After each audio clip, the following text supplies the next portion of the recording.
वन्य समाज एवं उपनिवेशवाद। अभी हम लोग इस अध्याय के अगले विभाग में पहुंच गए हैं। तो चलिए बच्चों, अभी हम लोग आगे बढ़ते हैं। घुमंतु कृषि के लिए जंगल के कुछ भागों को बारी बारी से काटा जाता है और फिर उसके बाद जलाया जाता है।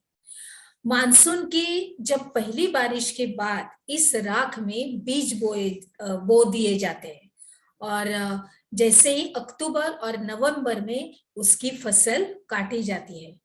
इन खेतों पर एक माल खेती करने के बाद 1-2 साल के, फिर से एक बार बोलती हूँ, इन खेतों पर एक साल खेती करने के बाद इन्हें 12 से 18 साल तक के लिए परती छोड़ दिया जाता है और जिससे वहां फिर से जंगल पनप जाए। अभी हम लोग देखेंगे कि इन भूखंडों में जो भी फसलें होती है वो मिश्रित उगाई जाती है। जैसे मध्य भारत और अफ्रीका में ज्वार, बाजरा, ब्राजील में कसावा और लैटिन अमेरिका के अन्य भागों में भी मक्का और फलियां। उसके बाद हम लोग देखते हैं कि यूरोपीय वन रक्षकों की नजर में यह तरीका जंगलों के लिए नुकसानदेह था और उन्होंने महसूस भी किया था कि जहां कुछ एक सालों के अंतर पर खेती की जा रही हो, ऐसी जमीन पर रेलवे के लिए इमारती लकड़ी वाले पेड़ नहीं उगाए जा सकते और साथ ही साथ जंगल जलाते समय बाकी बेशकीमती पेड़ों के भी फैलती लपटों की चपेट में आ जाने का खतरा बना रहता था। अभी घुमंतु खेती के कारण सरकार के लिए लगान का हिसाब रखना भी मुश्किल था और इसीलिए सरकार ने घुमंतु खेती पर रोक लगाने का फैसला भी किया और इसके परिणाम स्वरूप क्या हुआ कि अनेक समुदायों को जंगलों में उनके घरों में जबरन विस्थापित कर दिया गया और कुछ को अपना पेशा तक बदलना पड़ा। तो कुछ ने छोटे बड़े विद्रोहों के जरिए प्रतिरोध भी किया। आगे बढ़ते हैं बच्चों। शिकार की आजादी किसे थी? तो जब सब कुछ ये चल रहा था तो जंगल संबंधी नए कानूनों ने वनवासियों के जीवन को एक और तरह से प्रभावित किया था और वन कानूनों के पहले जंगलों में या उनके आसपास रहने वाले बहुत सारे लोग हिरन, उसके बाद तितर जैसे छोटे मोटे शिकार करके जीवन यापन करते थे। अभी यह पारंपरिक प्रथा अब गैर कानूनी हो गई थी। शिकार करते हुए पकड़े जाने वालों को अवैध शिकार के लिए दंडित किया जाने लगा।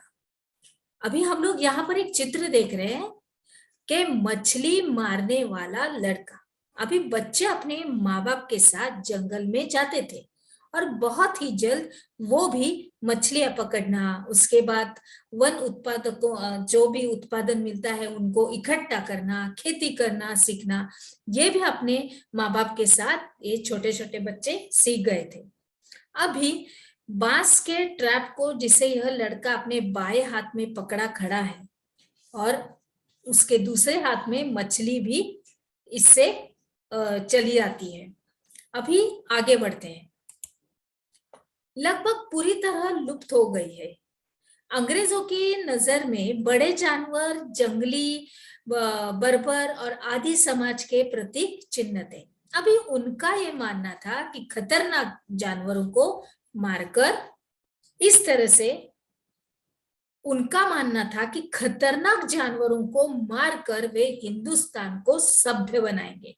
जैसे बाघ, भेड़िए और दूसरे बड़े जानवरों के शिकार पर यह कह कर इनाम दिए गए कि इनसे किसानों को खतरा है।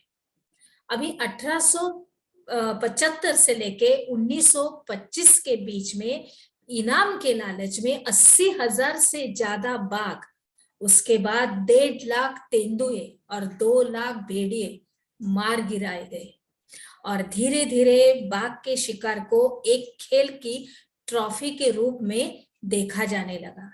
अकेले जॉर्ज यूल नामक अंग्रेज अफसर ने 400 बाघों को मारा था और प्रारंभ में जंगल के कुछ इलाके शिकार के लिए ही आरक्षित थे। काफी समय बाद पर्यावरणविदों और संरक्षणवादियों ने आवाज उठाई कि जानवरों की इन सारी प्रजातियों की सुरक्षा होनी ही चाहिए और ना कि उनको मार जाना चाहिए। उसके आगे क्या हुआ? नए व्यापार, नए रोजगार और नई सेवाएं। तो जंगलों पर वन विभाग का नियंत्रण स्थापित हो जाने से लोगों को कई तरह के नुकसान भी हो गए, लेकिन कुछ लोगों को व्यापार के नए अवसरों का लाभ भी मिल गया। कई समुदाय अपने परंपरागत पेशे छोड़कर वन उत्पादकों का व्यापार करने लगे। महज हिंदुस्तान ही नहीं बल्कि दुनिया भर में कुछ ऐसा ही नजारा दिखता है। उदाहरण के तौर पर अगर हम लोग लेते हैं तो 19वीं सदी के मध्य में ऊंची जगहों पर रहकर मैनियोक उगाने वाले ब्राजीली अमेज़न के मुनुदुर्कु समुदाय के लोगों ने व्यापारियों को रबड़ की आपूर्ति के लिए जंगली रबड़ के वृक्षों में लैटेक्स एकत्र करना प्रारंभ कर दिया और कालांतर में वे व्यापार नौकियों की और नीचे उतर गए और पूरी तरह से व्यापारियों पर निर्भर हो गए। आगे देखते हैं हमने क्या सीखा। इसके अंतर्गत आपको शिकार की आजादी किसे थी? इस प्रश्न का उत्तर आपको अपनी नोटबुक में लिखना है। तो चलिए अभी हम लोग आगे बढ़ते हैं।